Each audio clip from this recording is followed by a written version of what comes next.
Tanguay électronique, en première ligne.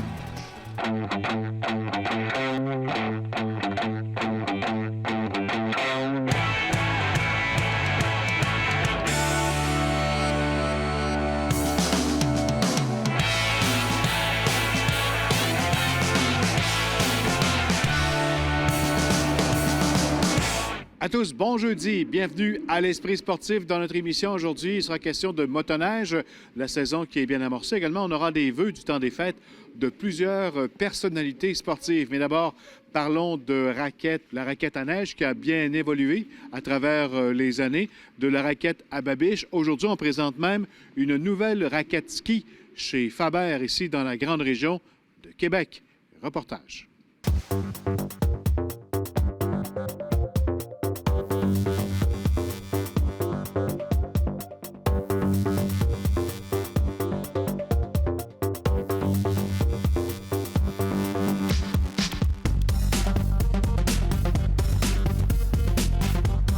On fabrique des raquettes traditionnelles depuis 1870. Au départ, il y avait des canots, il y a eu des mocassins, il y a eu des toboggans à un moment donné.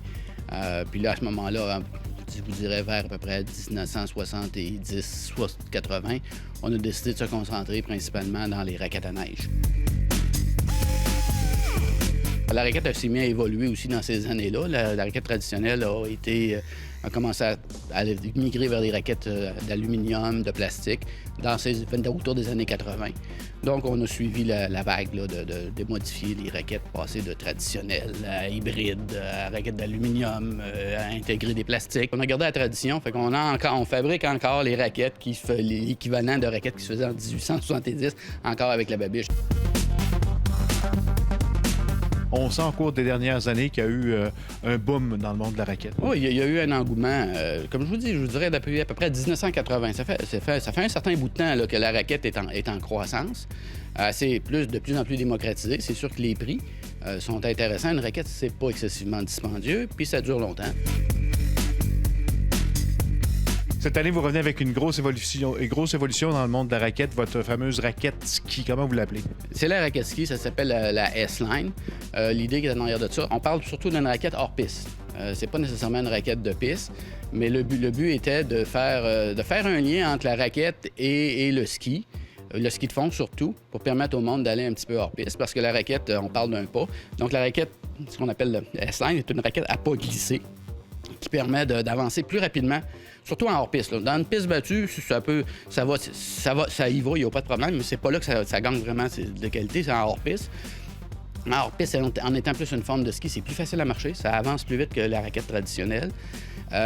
C'est plus léger. Et en étant étroit, c'est plus facile à marcher aussi. Puis ça a un gros avantage, c'est que ça nous permet de faire un pas glissé. Donc, on nous permet de faire de la descente. Ce qu'on ne peut pas faire avec des raquettes. Fait qu'on vient intégrer une option de faire de la glisse avec une paire de raquettes qui n'existe pas. Puis ça, c'est plaisant, puis on fait de la glisse hors piste. Qu'est-ce qui distingue, quelle est la technique qui fait qu'on peut monter, grimper et descendre? C'est les ailes de traction.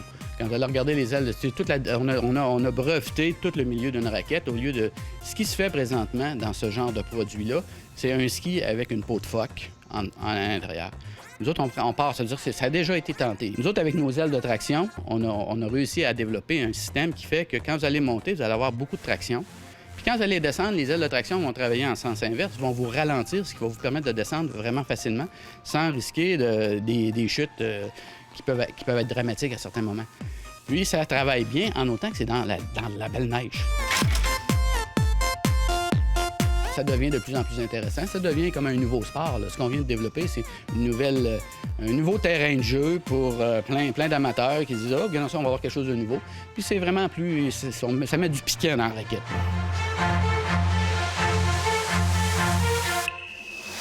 Après la pause, on s'en va en motoneige.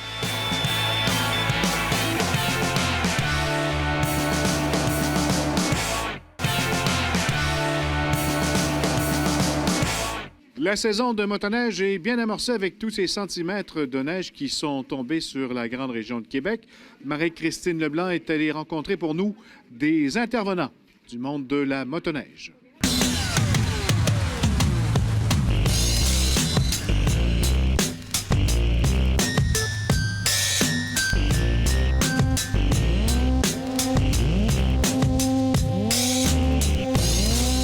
amateurs de motoneige sont aux anges. C'est génial. C'est la plus belle saison à date depuis plusieurs années.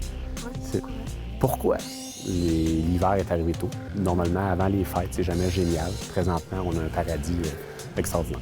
Il n'en reste pas moins qu'une saison hâtive comporte son lot de défis. Le gel du sol n'a pas lieu. Fait qu'il y a des places qu'en milieu humide, c'est pas encore assez gelé. Il faut que les équipes travaillent pour pouvoir faire durcir le tout et pouvoir surfacer. Présentement, il y a peut-être à peu près 100 clubs qui sont en opération, puis à peu près 50 des sentiers. Là, je parle de sentiers qui sont majoritairement situés en chemin forestier ou, je prends l'exemple, dans le parc des Laurentides.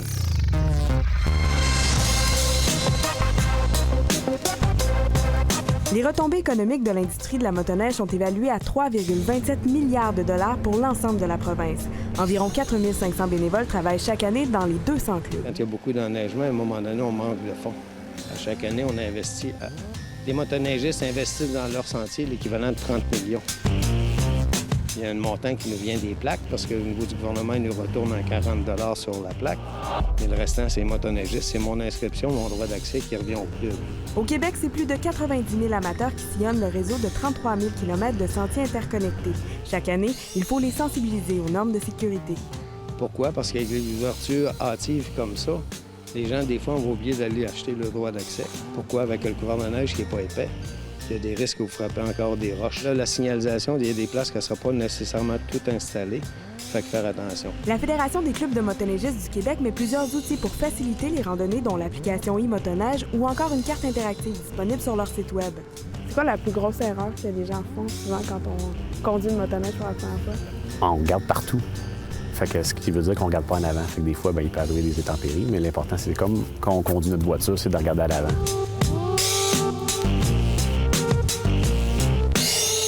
Pour le touriste, une formation, serait peut-être une bonne chose, puis peut-être restreindre les cylindrées. Donc, il y aurait un maximum de vitesse à atteindre ou pouvoir contrôler la vitesse à même la motoneige. Pour ce qui est des jeunes, bien là, je veux dire, c'est mieux d'en avoir une. De toute façon, au niveau de la loi, des VHR, c'est prend minimum 16 ans, puis entre 16 ans et 18 ans, si tu n'as pas de permis de conduire, ça te prend un certificat d'aptitude. Un événement porte ouverte sur les sentiers aura lieu les 21 et 22 janvier prochains. À ce moment-là, il n'est pas nécessaire d'avoir un droit d'accès, mais il faut nécessairement s'inscrire sur le site de la Fédération. Mais ne pas oublier qu'il faut quand même être en loi. Donc, ça veut dire immatriculer, un permis de conduire si vous avez à traverser une route, un casque et les miroirs. Marie-Christine Leblanc, TVA Nouvelle, à Québec. Donc, motoneigistes, soyez prudents au cours de la prochaine saison. Maintenant, le temps des fêtes s'en vient à grands pas. C'est Noël au cours de la fin de semaine et Stéphane Turcot a pensé demander à quelques personnalités sportives de la région de nous parler justement de leur période des fêtes. L'ambiance de Noël, magnifique. Les souvenirs de Noël. Les athlètes de la région de Québec en ont. Prenez justement la jeune retraitée de la planche à neige, Dominique Maltais, qui se souvient très bien des permissions spéciales qu'elle avait toute jeune. Mes parents nous permettaient de se lever à minuit, puis on déballait, on jouait un peu avec nos cadeaux jusqu'à 1h, 2h. Eux autres s'en allaient se coucher. Puis nous autres, on restait debout à jouer avec nos cadeaux durant la nuit. C'est des beaux souvenirs. De Petite-Rivière-Saint-François avec Dominique Maltais, on passe à Baie-Saint-Paul avec le boxeur Sébastien Bouchard, qui se souvient très bien de ses Noëls d'enfance alors que son père était propriétaire d'une ferme laitière. Souvent, le monde est engagé, mais nous, on était sur la ferme 24 sur 24, ça n'arrête pas. Fait que les lendemains de veille étaient plus durs à la ferme. Y a des bouts de party qui étaient dans la ferme, dans l'étable? Ah, ça c'est déjà arrivé à Noël, au jour de l'an, des vaches à minuit qui décidaient qui accouchaient, qui veillaient dans le fond. Puis il y a plusieurs fêtes qui sont passées dans la ferme. L'entraîneur et DG des Remparts de Québec, Philippe Boucher, veut encore offrir des cadeaux aux partisans en cette période de transaction, mais ça va se faire à distance. On va aller prendre du soleil un petit peu, ouais. Je vais aller à Cancun passer 6 jours là, avec mon cellulaire, bien entendu, parce que mon cellulaire va sonner régulièrement, mais juste d'être au soleil, ça va faire du bien. Et encore plus pour Michel Laplante, qui est président des Capitales et ancien joueur de baseball professionnel. Noël, ça a toujours été les réunions de famille et avec les amis. Ça veut dire beaucoup aussi parce que suite à la carrière de baseball, On n'a pas la chance de se rassembler l'été parce qu'on joue tous les jours. Donc, le seul moment de voir les membres de la famille, c'était durant le temps des fêtes. On retourne maintenant en Abitibi. Le baseball est terminé, donc on tente de faire profiter des mêmes beaux moments qu'on a pu vivre quand on était jeune. Depuis le début de sa carrière de ski de fond pour Alex Harvey, Noël, ça a toujours été très loin de sa famille. Cette année, ça se passe en Suisse et nous l'avons rejoint. C'est sûr, je suis pas avec toute ma famille, mais je vais sûrement avoir une petite discussion sur Skype avec mes sœurs, mon père, ma mère, les voir un peu sur vidéo, puis essayer de les voir déballer les cadeaux puis leur envoyer avant de partir. Puis sinon, nous, on fait un échange de cadeaux, un paquet voleur souvent. Donc, je vous souhaite un joyeux temps des fêtes. Merci beaucoup, Alex. Toujours pas prévu sous l'arbre de Noël cette année, mais l'espoir demeure à Québec. Joyeux Noël! Et pour leur part, les Remparts de Québec ont trouvé une façon très originale de vous souhaiter un joyeux temps des fêtes. Ils performent ici dans un mannequin challenge. Dashing through the snow in a one-horse open sleigh. Over the fields we go, laughing all the way. Bells on bobtails ring, making spirits bright. What fun it is to ride and sing a sleighing song tonight. Jingle bells, jingle all the way. Oh, what fun it is to ride in a one-horse open sleigh. Hey! Jingle bells, jingle all the way. Hey! Oh, what fun it is to ride in a one-horse open